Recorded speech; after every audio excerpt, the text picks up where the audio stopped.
thank you everyone for coming out, taking some time out here to learn more about how you can create wealth. My name is Bryan. I've been in the financial service industry for over 30 years. Um, Today I'm going to focus a little bit on something that is passionate to me, not specifically what I do on a day-to-day basis, and that's focusing on answering a question, the difference between generational curses and generational wealth. So, we hear about this all the time. People talk about generational curses, and they've been around forever. We can get into a discussion about that later. But there's also generational wealth. How do you create it? And before I was speaking, you heard folks from Chase Bank talking about how you can work with banks, how you can work within your community, how business owners should focus on their financial planning strategies. Well, I'm here to talk a little bit more specific about personal financial wealth and how you can create wealth. A little background on myself first. So I've been in the industry over 30 years. I studied financial services and personal financial planning at Cal State Fullerton back in the 80s. I spent 23 years working for a company called the Capital Group, which at the time was one of the largest money managers in the country. They manage today over $2.5 trillion and continue to be one of the largest global money managers. In that capacity, I worked in many departments, including being an endowment foundation specialist, where I helped nonprofits with between $10 to $20 million or more build endowment assets so they can grow in perpetuity. And in that capacity, I started to realize one day that my family, my community, very few people that I worked with had $10 to $20 million to actually invest. But yet I was learning how to create something unique, and that's perpetuity income, growing an asset that will continue to grow forever. And then one day I decided about 12 years ago that I no longer wanted to work for institutions that already had wealth. I wanted to help my community create wealth, help my people create wealth, help my family create wealth. So what I decided to do was start my own wealth management firm focused on helping accumulate wealth for our people. And I like to say that my job is to turn consumers into savers, savers into investors, and investors into philanthropists. So when you think about that, it's a process. And given the minimum amount of time I have, I'm just going to kind of go through what I think is the building block that can work for a young individual just getting started with life, to an athlete who just signed a multi-million-dollar contract, to an actor who just hit their first big audition and just made their first money, or a lottery winner. But in reality, people do come across large sums of money quickly. And if they don't have the knowledge and the understanding of what to do to continue to grow wealth, they will struggle. So with that, I just want to get right into it. I want to take us back to a story, and I want to go back to the 1800s. This was the 1800s. There were these buffalo roaming the American plains. In fact, there were over 1 million buffalo roaming the American plains back in the 1800s. And by the end of the 1800s, going into the 1900s, those buffaloes were almost extinct. Think about this. They were the #1 food source for the Native Americans. They were the #1 clothing for the Native Americans. And yet the U.S. government was saying, hey, we need to wipe out the Native Americans. How do we do this? Well, they basically said, let's get rid of their food source. Let's get rid of their clothing source. So contrary to what we may believe, it wasn't a bunch of Native Americans riding horseback, bareback, pulling out a bow and arrow and striking a buffalo to kill it. That would have taken forever to try to wipe out 1 million buffalo. What they did was the U.S. government realized that the buffalo had a herd mentality. And that herd mentality allowed them to almost succeed in wiping out the buffalo. So what they would do is they would take a whole herd of buffalo and they would put young men in costumes with buffalo skin on them. They'd kind of mingle up next to the herd, and what they would do was start running towards a cliff. And once they started running towards a cliff, the buffalo would follow them right off the cliff. And as they followed them off the cliff, they would die. And then there would be women and children down at the bottom of the cliff, and that's how they gather the food and all those types of things. Now, people say, well, what does this got to do with what's going on today with creating wealth, with finances? Well, that was hundreds of years ago. But if we were to go back thousands of years and look at our ancestors, we're sitting around a campfire, and if you heard something rumbling in the jungle or rumbling in the woods, and people started running and you didn't run, you were going to be dinner to somebody else. Fast forward that today. This room full of folks right here, if one person were to just get up, make a loud sound, and run, what's everybody else going to do? Run. We still have this herd mentality in us, and it goes beyond just survival instinct today. Somebody in your community buys a $400 pair of tennis shoes. What do? We go out and buy a $400 pair of tennis shoes. Somebody buys Bitcoin. What do? We go out and buy Bitcoin. We still have that herd mentality today. And what I'm saying is, if you look around your community, if you look at the people in your community that are successful, look at your family members, look at the kids in your class, the ones that are typically doing things different than everybody else, they're typically the ones that go on to succeed. So if you want to break the cycle, create generational wealth, it starts with understanding a herd mentality and breaking that first.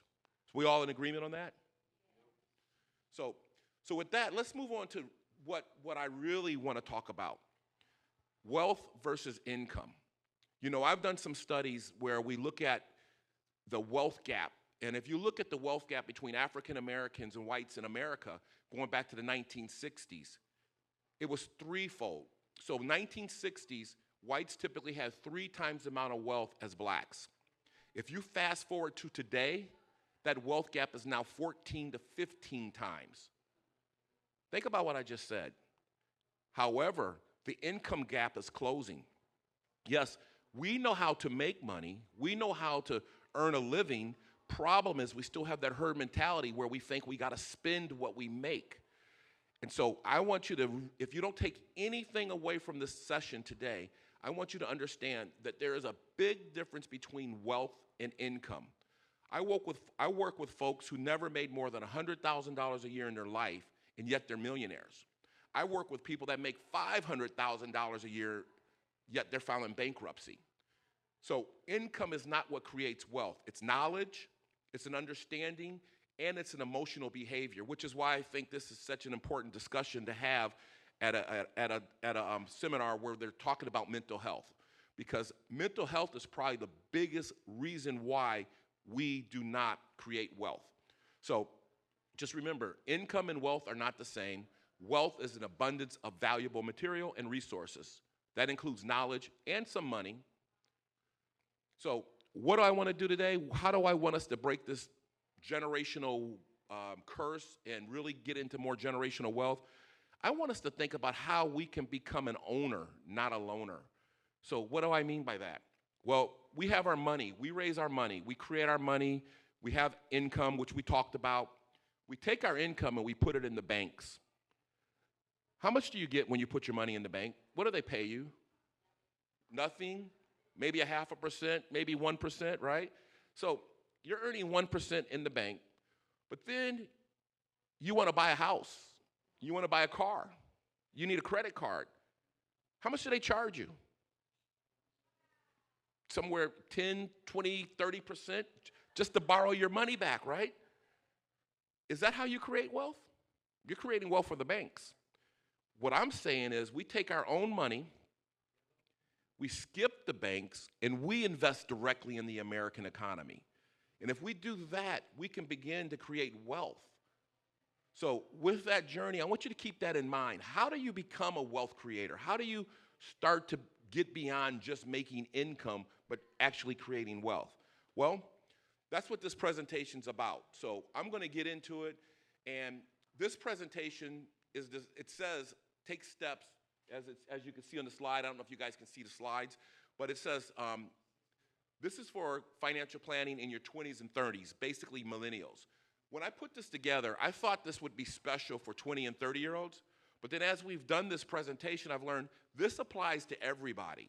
We may be talking, $1,000 here, $1,000 there, but you can take that same concept and you can make it $1 million here, $1 million there. Because what I've learned in 30 years in the business, I know folks who make, like I said, $500,000 or even $1 million, but by the time they're done working, they're broke because they spend more than they make, because they don't take the time to create a financial plan. So our agenda today is it says millennials, but I want you to say everybody, right? Everybody needs a financial plan.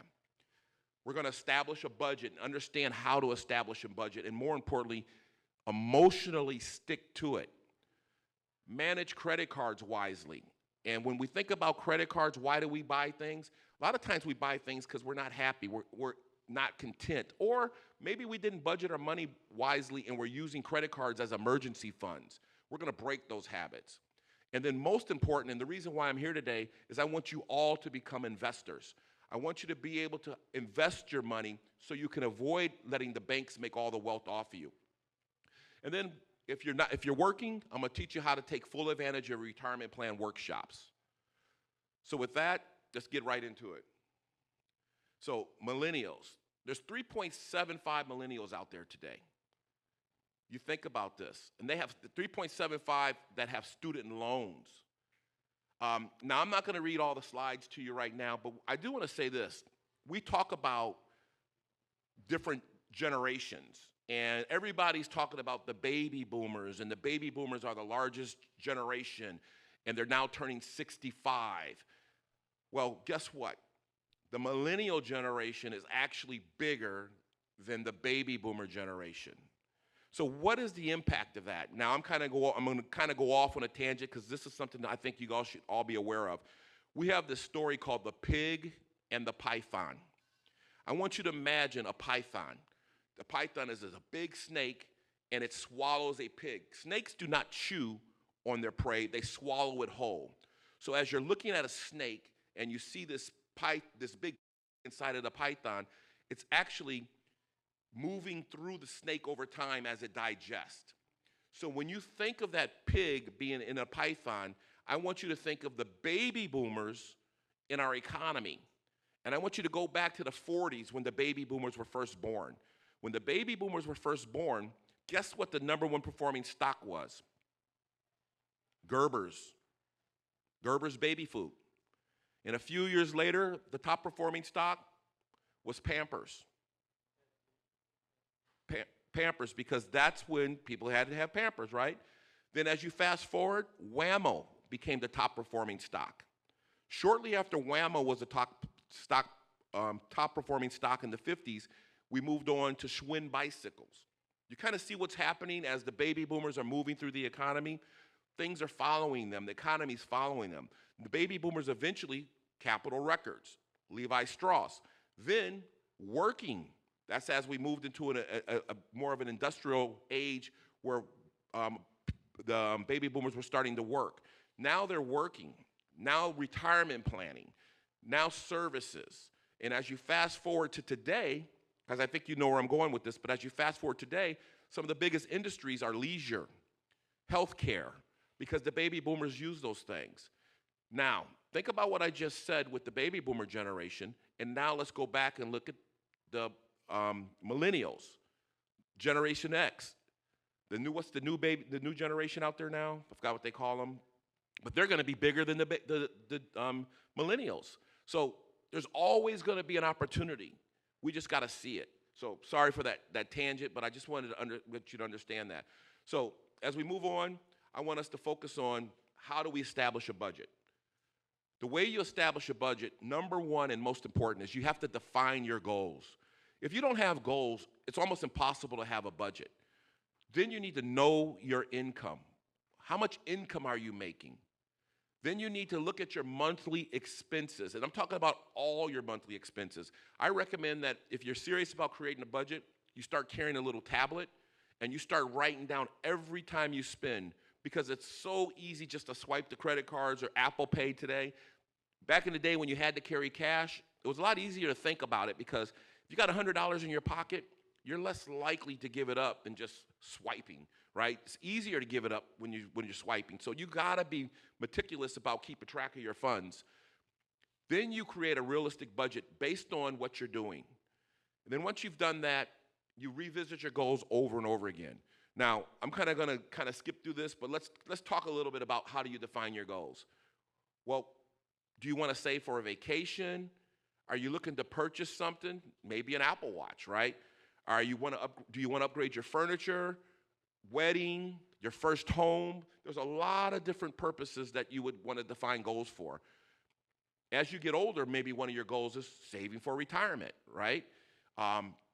So there's short-term goals and there's long-term goals. So as we get into the long-term goals, we start to think about, well, that's down the road. Maybe I don't have to worry about that right now. But I'm telling you, time is flying. It's been, what, 4 years since COVID? Already 4 years. How many of you said right after COVID, when you got that stimulus money, I'm going to put this to good use? How many of you have done it? 4 years later, right? So another 4 years goes by. Are you waiting for another COVID to come before you get another stimulus check? No, we need to start thinking and start having goals and start planning.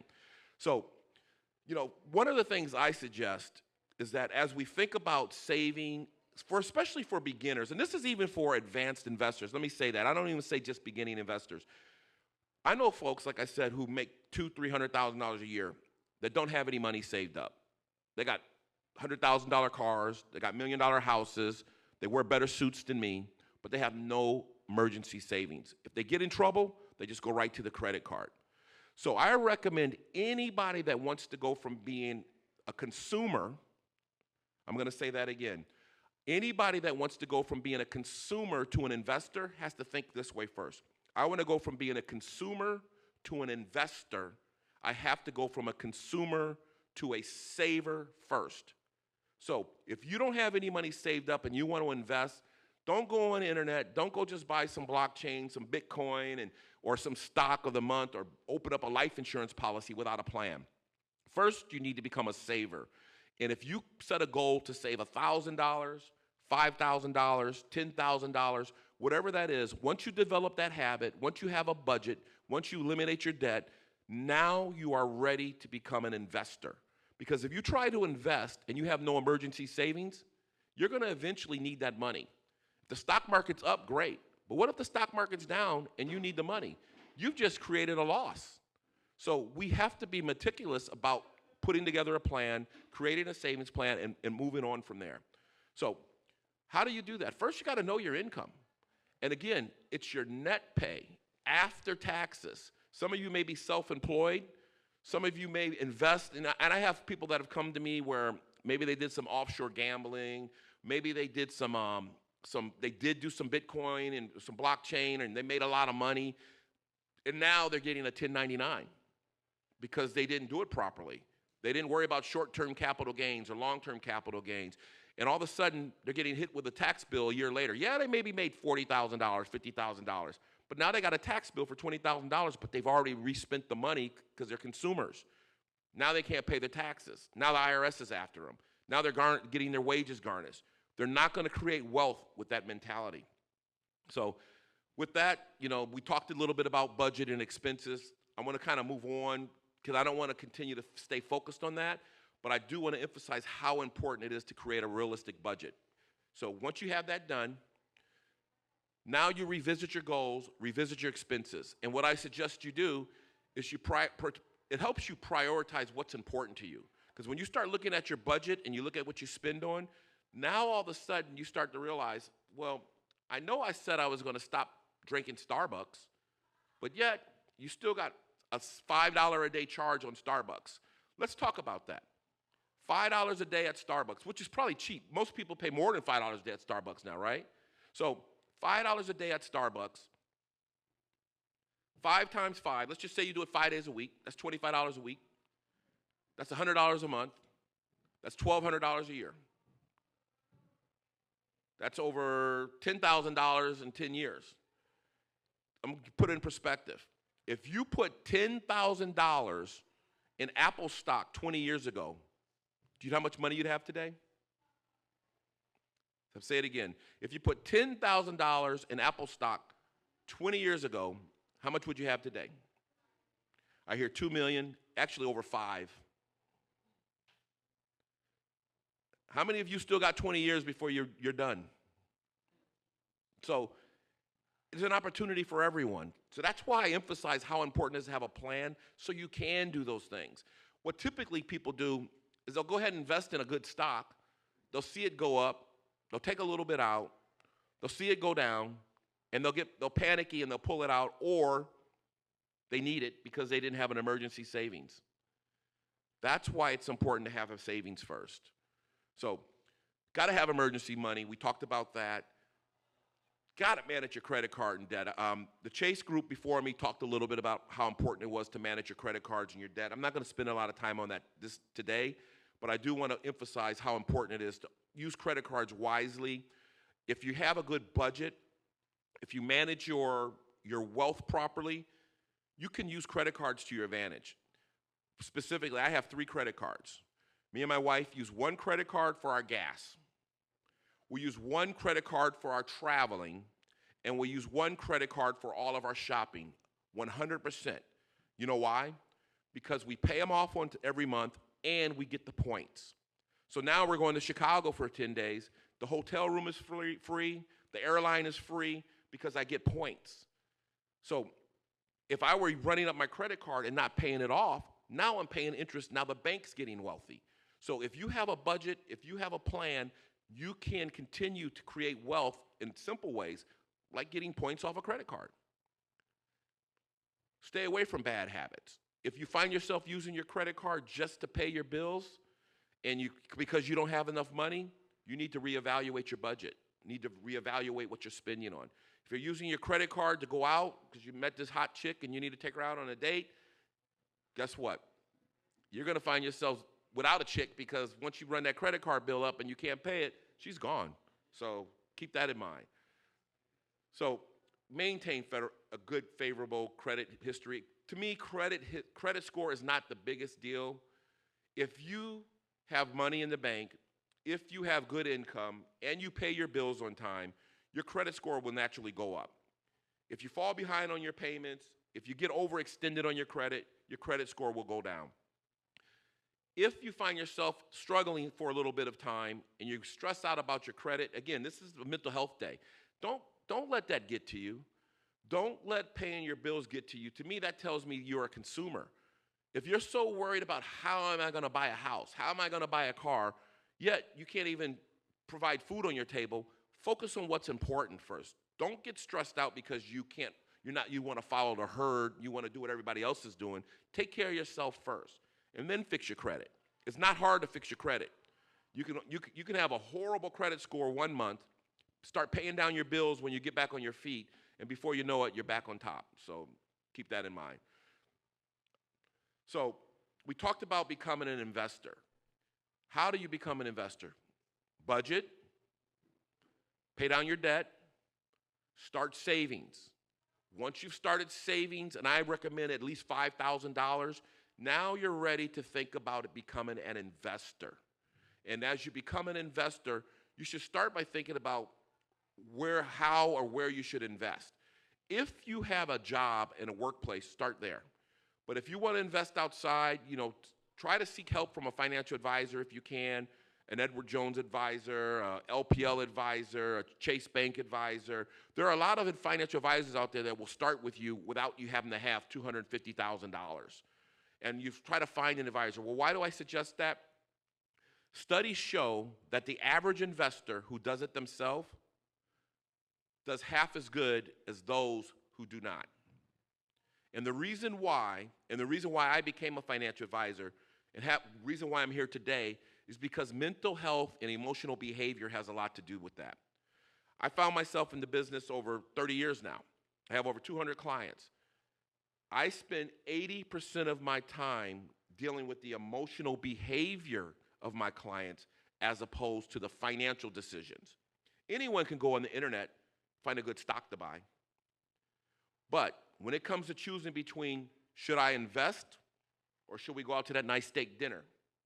Should I invest or should we go on this long trip? That's an emotional decision. And if you look at it, I've been married 30 years, and I can tell you we've had to have counseling, we've had to go through our different subjects. I find myself thinking back over the last 30 years, the times were roughest for us when we were not on the same accord financially. Sometimes it was because we had different desires on what we wanted to spend money on it. Sometimes we were struggling financially. And sometimes as a man, when you don't have the financial resources to take care of your family, it starts to affect you. You start to act up. You start to do different things. And I say that from experience. So financial success, creating wealth is not just about tangible things. It's just not about having money in the bank so you can buy the things you want. It also gives you a peace of mind. to be able to say, F this job.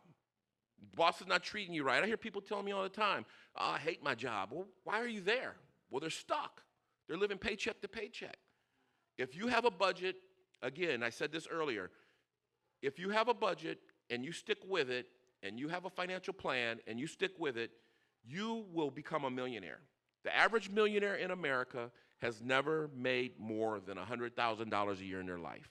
Some of them much less than that. So keep that in mind.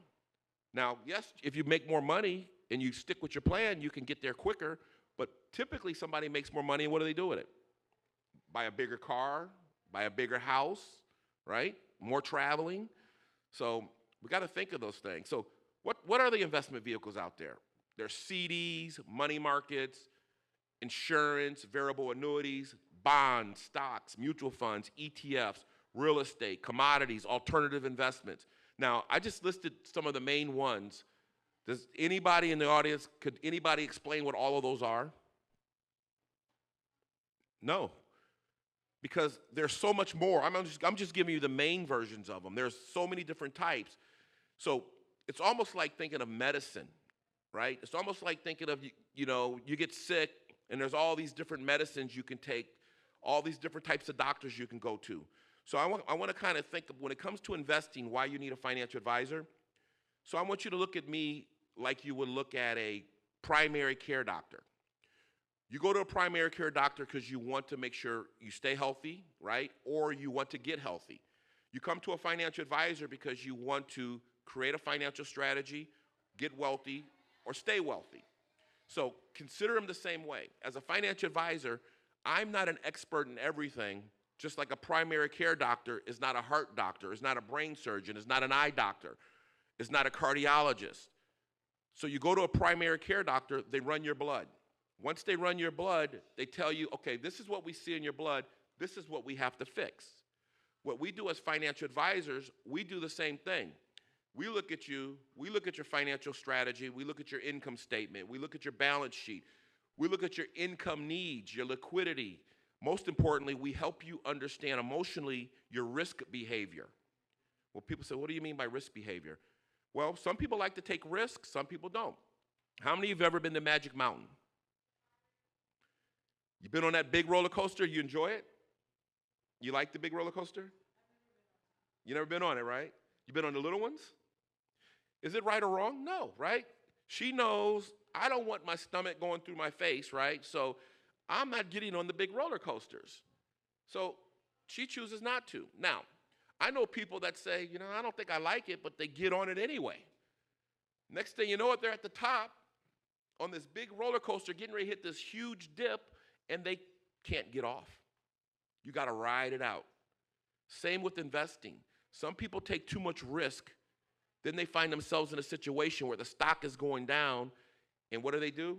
They try to jump out midship, and then they jump out after they've lost 20, 30, 40%. Then when they get out, the stock shoots back up 100%, and they haven't made any money, but they've lost money. Don't take the risk unless you're ready. Does that make sense? So we talked about stocks, bonds, mutual funds. Today we don't have time to kind of go into the details, but that's why you should speak with a financial advisor to help you understand the different risk tolerance associated with them. There's bonds, there's mutual funds, but I'm going to kind of move on, talk a little bit about cash equivalents. We talked earlier about the banks, and we put our money in the banks. We call those cash equivalents. Why? Because they're like cash. They don't make a lot of money, but they don't lose a lot of money. But let's think about that.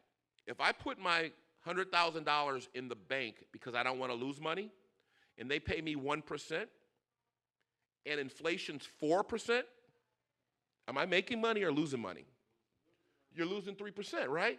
So now all of a sudden I'm losing 3%. A year goes by, I still got my $100,000, but I really need $103,000 to do the same thing I did last year. Is that risk? That's risk. In my industry, losing money is risk. So a financial advisor can help you balance out the risk-reward trade-off. There are money markets out there now that pay 5%, 6%. We just got to know where they're at. So you should never find yourself in a situation where your money is not making money. Now, that's different than your liquidity needs. If you know you need the money, i.e., you got a budget, and you know you need to spend on something in the next month or two, you don't need to take risk with that because that's liquid money that you need to spend on. As you grow your liquidity needs, you start thinking, okay, now I got $20,000 saved up for emergencies, but I really only need 4. Now you take the difference and you go back and invest it. And that's how you continue to create wealth. Diversify your investments. So with that, I want to kind of finish up the whole financial planning part by talking about retirement planning. How many of you actually have a company that has a 401k plan? A few of you. Are you taking full advantage of it? Now, let me explain why you should take full advantage of your retirement plan. One, any amount of money you have put into your retirement plan reduces how much you pay in taxes. So if you make $100,000 a year, the IRS will tax you on $100,000 a year. If you make $100,000 a year and you put $10,000 into your retirement plan, the IRS will only tax you on $90,000. So you've saved right there. In addition to that, the $10,000 that you put away is growing for you. So in the future, that growth is your money to spend in retirement. Now, I'm going to add to that. It's called the Rule of 72. If you don't know the Rule of 72, this is the easiest way to think about how you can grow your wealth. I want you to think of a penny. And take a penny, and you're going to double it every day for 30 days. So day 1, you have 1 cent. Day 2, you have 2 cents.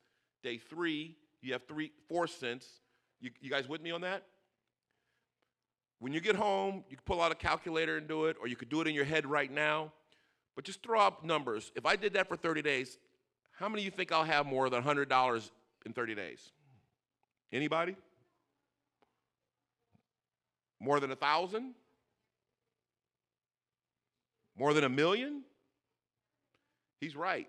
You'd have close to $4 million if you doubled a penny every day for 30 days. It's called compounding. So when you make an investment and you let it ride for 10, 20, 30 years, not only your original investment will grow, but it's compounding. Because day 1, you only had 1 cent, right? I'm going to just kind of jump up to you're midway through, you got 1 cent. All of a sudden, you got $500. Watch how quickly $500 becomes $1 million by doubling it. $500 becomes 1,000. 1,000 becomes 2. 2 becomes 4. 4 becomes 8. 8 becomes 16. 16 becomes 32. 32 becomes 64. 64 becomes 120 something. Okay, we'll just say 125. 125 becomes 250. 250 becomes 500. 500 becomes $1 million. I just got to $1 million in less than 20 days. You see how quickly that happens? Now, think of your retirement money. It compounds. And if you want to understand how long it takes to double your money, this is why I started explaining that. The key is, how long does it take to double my investment? 72.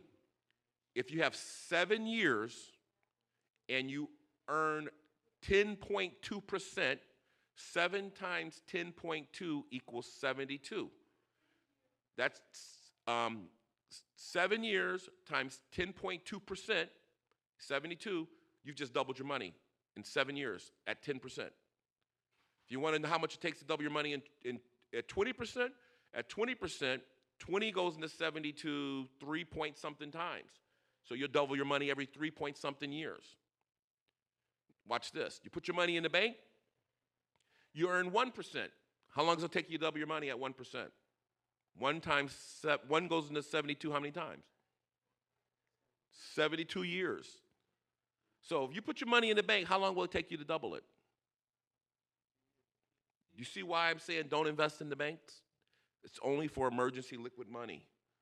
So with that, I don't know if you guys can, I'm going to move on. I'm not going to get into too much depth about this other stuff, but I want to move on to the slides. If you guys can look at these slides, and then we'll get to the Q&A.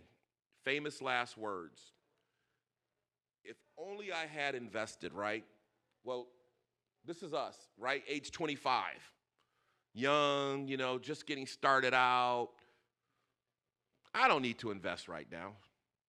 I saw that. That's what they're thinking, right? I'm too young. Next thing you know it, 25 to 35. Well, you really expect me to invest right now? I'm out of college. I got some debt. I'm working. Got to get a good suit. I can't afford to invest right now. Just bought a car. Next thing you know it, 35 to 45. I really can't invest now. Got kids. Got to pay for them to go to college. I'm in debt up to my butt. I don't know what to do. I just can't afford it. Next thing you know it, 45 to 55. What's a guy like me supposed to do now? I really can't afford this, right? There's no way I'm going to be able to invest.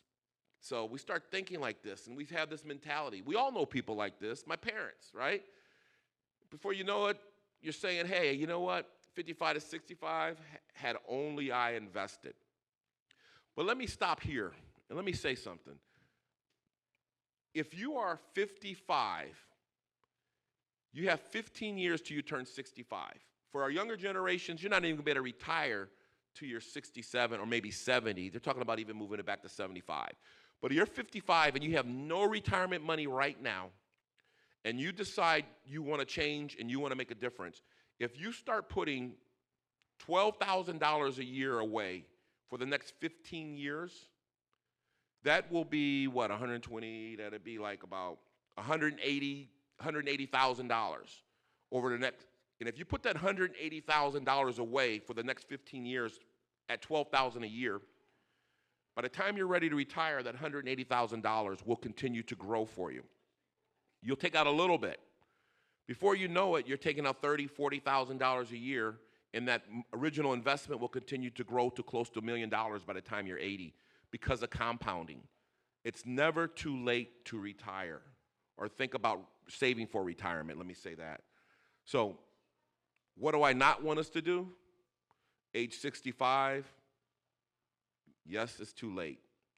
And we have those famous last words, if only I had invested. So last, I'll close out. Some of you may already have wealth. Question is, do you have a will? Do you have a living will? Do you have medical health directives? Do you have durable financial power of attorney just in case something happens to you?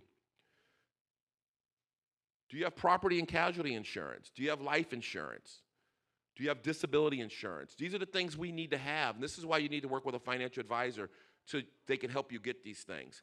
I tell you, I've seen more families, mine included, that have lost homes, that have lost their mental capacity.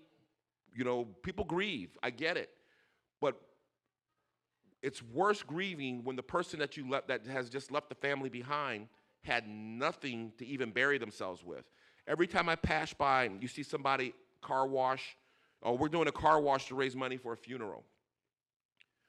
We're passing the bucket around to raise money for a funeral. I'm sympathetic to it, and it bothers me. It hurts me, but it hurts me more that no one's going around talking to young folks before it's too late. Everyone should have life insurance. If you care about somebody, you should have life insurance. Everybody should have a will, a trust, if you have any type of assets. Otherwise, it's going to go through probate. And I'm going to finish with this thought. If I own $1 million house and I don't have a will, and I think I'm going to leave the house to my kids or somebody else, and the house ends up going into probate, rather than paying $2,500 for a trust to protect that home, I'm now going to pay a probate attorney that was appointed by the judge $50,000 to $60,000 to tell me who to give my house to because I didn't tell myself. Have a will, have a trust in place.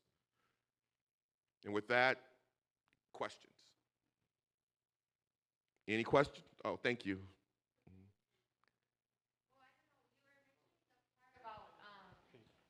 You had mentioned something about if you have like a retirement plan with your employer to kind of like ward the tax haven on you. What about like the HSA, like the spending accounts? You know, Yeah, because so- there's limits that you can put on each account. Yeah, so HSA, health savings accounts. Okay, so health savings accounts are also a tax advantage in many cases. They allow you to take some of your paycheck, reduce your taxes, and put that money away for healthcare needs. So if you find yourself in a situation where you may need additional health care beyond what your health company is, your insurance company is providing through health care, then that makes sense to do. The challenge is they limit it, right? You're not going to be able to put 10, 15% of your paycheck into that.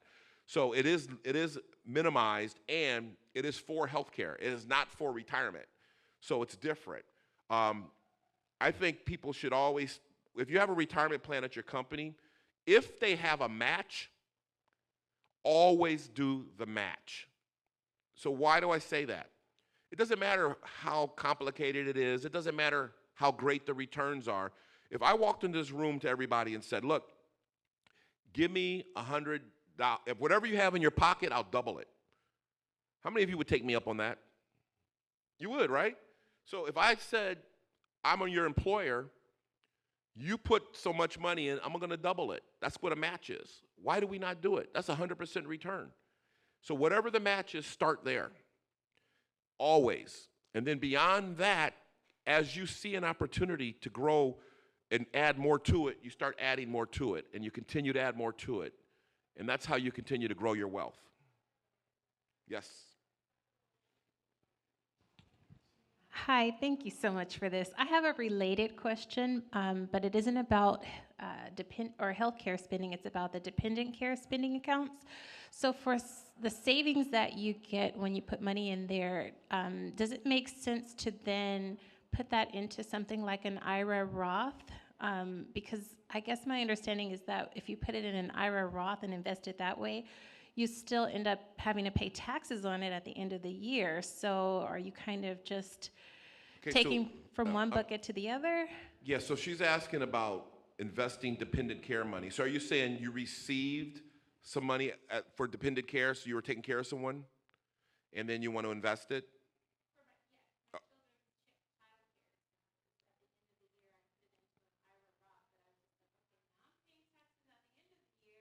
So Yeah, and I'm not going to answer a question I don't really know the 100% answer to. I think back, I have two boys, 28 and 24 now, but I remember when they were young, we had some dependent care funds as well. Mm-hmm.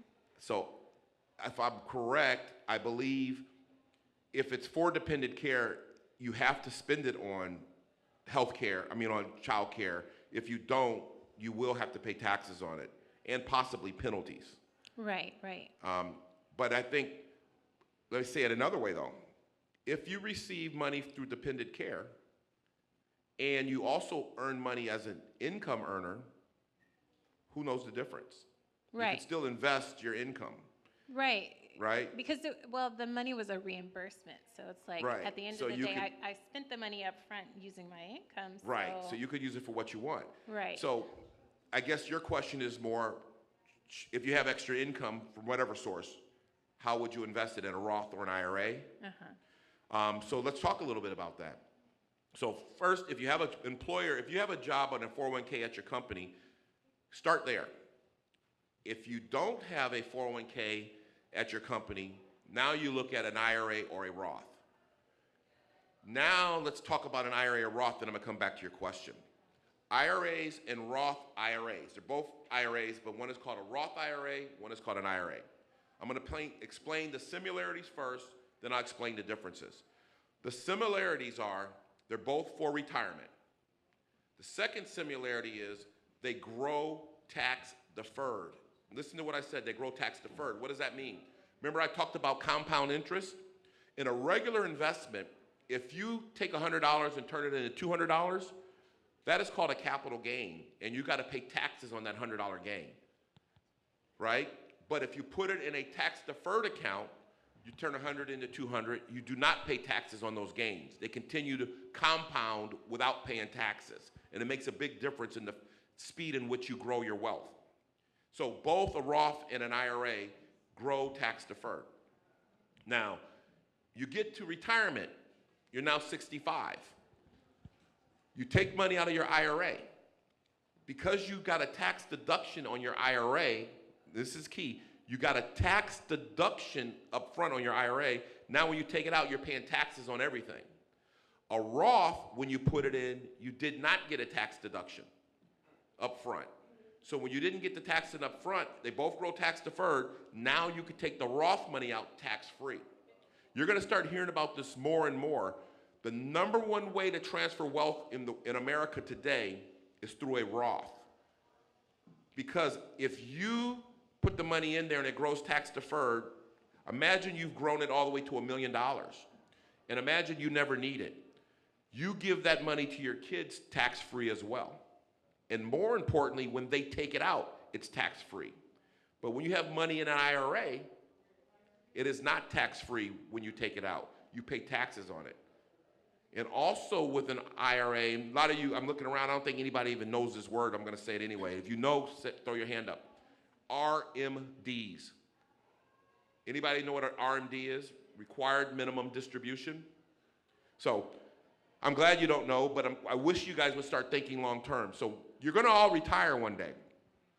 And if your money's in a 401k or an IRA, when you start taking money out, you gotta pay taxes on it. But let's say you got a great pension and you don't need it all. When you turn 73, the IRS is gonna come knocking on your door and say, buddy, we gave you a tax deduction for this money, now we want our taxes. They're gonna make you take distributions because they wanna charge you taxes on it. And they're gonna charge you normal income taxes on it later on. That's called a required minimum distribution. Ask any 73-year-old with a retirement plan what an RMD is, and they'll tell you, because they're taking money out even when they don't want to because they got to pay taxes on it. Now, Roth, because you didn't get tax deduction up front, don't have RMDs on it. So you don't have to worry about the taxes later on. Does that make sense? So what am I saying this for?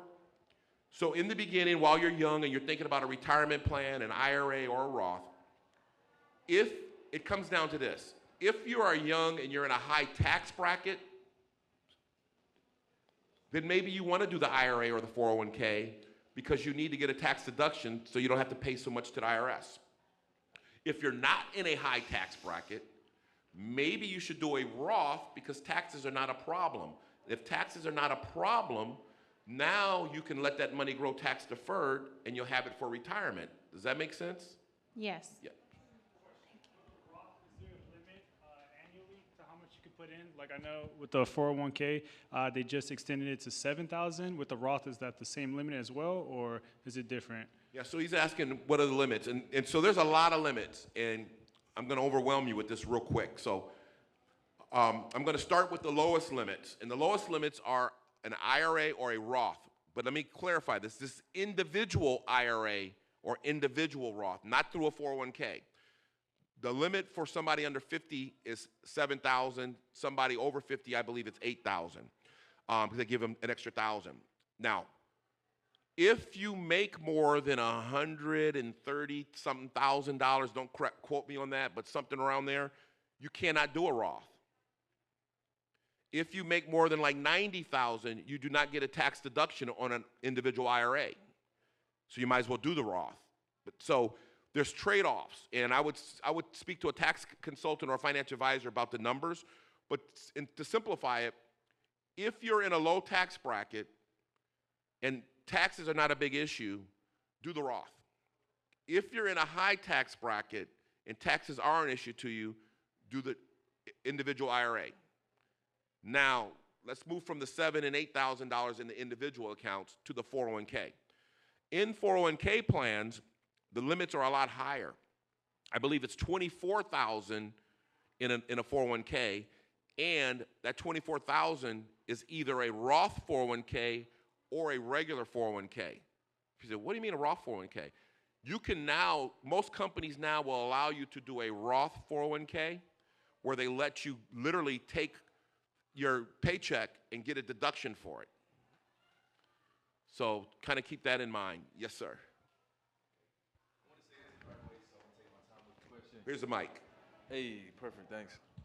So as a small business owner that's working on finding a bookkeeper to help get things in order, would you suggest that before finding a financial advisor, just so you can have paperwork and returns and profit and loss statements to go off of? Or they're not, I don't have to go in that order to get that That's advisement? a great question. I would say, in order to grow your business, you definitely need a bookkeeper. But I don't know the status of your business, and we could talk afterwards. All business owners, all entrepreneurs should know how to do their books. So what I would suggest, while you're starting small, maybe you start going on Google, go on YouTube. You could YouTube anything today, right? Go YouTube. How to keep my own books. Start there. Once you understand how to keep your books, and you find yourself in a situation where you can't keep up, now you're ready for a bookkeeper. But remember, bookkeepers aren't free, right? They're not free. With that said, a financial advisor is not just going to help you with your business, he's going to help you with your personal as well. So make sure you have your personal as well. So a financial advisor could be the person that can help you decide, hey, you need a bookkeeper. You need a CPA. And I caution young entrepreneurs, don't go right to a CPA to do your bookkeeping. A CPA is going to charge you $250 an hour because they're a CPA. A bookkeeper may charge you $75 an hour because they're just a bookkeeper. Not just, but they're not a certified tax person. So think about that before you go to a CPA. Does that help? Okay. I have a question about the kind of retirement plan that you would have. For example, would it be better to get an IUL retirement plan, like for retirement, a life insurance for retirement, as opposed to your Roth or IRA that you're talking about? That's a great question. So, again, in the beginning, we talked about goals, we talked about budgeting, and the most importantly, we talked about liquidity. And then we talked about compounding and growth of your assets. So, when it comes to an IUL, personally, I sell those too, but I only sell IULs to people that have maxed out their retirement plan opportunities and have available free cash flow to do one. So I'm not trying to bash these people that be on Instagram, wealth is created through an IUL, start an LLC. That's backwards. I'm just gonna tell you, that's backwards. Remember I started off earlier saying, we know how to create income. We just don't know how to create wealth. That was at the beginning. A lot of you guys weren't here. So with that in mind, an IUL is a life insurance policy. The number one purpose for any life insurance policy is a death benefit, so that somebody benefits when you die. So if you are creating an IUL and they say, oh, no, you can take that IUL and then you could borrow against it later. Well, guess what? In order to borrow $100,000 from an IUL later, how much you think you got to put in it to get to $100,000? Was that? A lot, right? So if I have to put $100,000 or 80, let's just say 80. If I have to put $80,000 into an IUL over time so that I can borrow 100 from it, wouldn't it make more sense to put $80,000 into a Roth that grows to $250,000 and just take it out? Right? So why do people buy IULs? You've maxed out your 401k. You got your debt paid off. You need life insurance. You don't want term, which is a whole nother discussion. So what you do is you take your difference and now you start looking at life insurance. People that should be buying life insurance are two sides. Young people just starting out that can get it super, super cheap,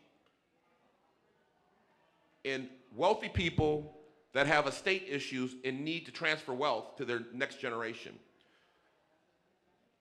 If anybody you know comes across a lot of money and they're young, they can get a $10 million life insurance policy for a couple $100 a month. But by the time you're my age, that's gonna cost you $10,000 a month. So keep that in mind. Okay, I think we're almost out of time, so I got time for one more question. I'm a retired person, And I want to know some information about that Roth. Is it too late for me to get into that Roth account? It is not too late to get into a Roth. The question is, you're retired? So I always have to ask this because people retire and they still earn income somewhere else. You're 100% retired. Social Security? Social Security. And do you have a retirement plan? From work, yeah. Yep. So we'll talk offline, but just to answer her question real quick, anyone can invest in a Roth or an IRA, but you got to have earned income to do it. So, you know, I have some clients that are dentists and they have their kids on payroll making, I have some clients that are 14 years old that are on payroll for their dentist, and their family set them up with a Roth, and that was about 5-6 years ago. They're now in their 20s, and they got $100,000 in their Roth, which means they got money that's going to grow forever, tax-free, tax-deferred, and then they're going to have wealth. You know, that's how the wealth stay wealthy, right? They do those things. So, am I out of time? Yeah, I think I'm out of time. You guys, this was great. I'm actually going to go upstairs and do something a little bit different. It's going to be the emotional side of what we talked about. I tried to stay away from it tonight, this session, but upstairs, we're going to talk about what really causes people to not create wealth. It has nothing to do with what I talked about. It's emotional behavior, it's mental behavior, and more importantly, if we can address those things, we all can be wealthy. Thank you, guys.